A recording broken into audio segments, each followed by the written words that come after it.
quarter-size hail. Source, radar indicated. Yes. Impact, hail damage to vehicles is expected.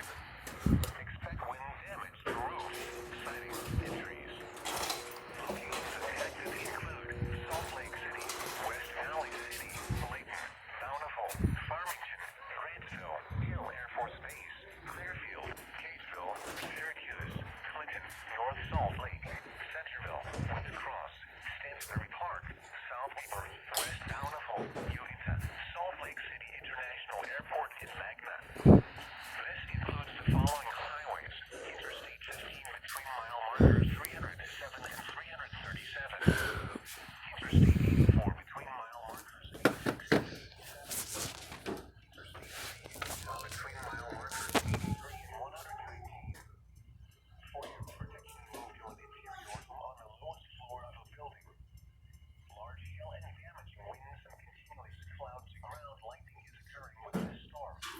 Move indoors immediately. Lightning is one of nature's leading killers.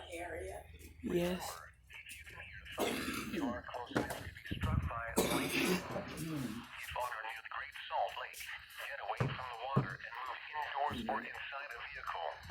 Remember, lightning can strike out to 15 miles. With Bob being inside.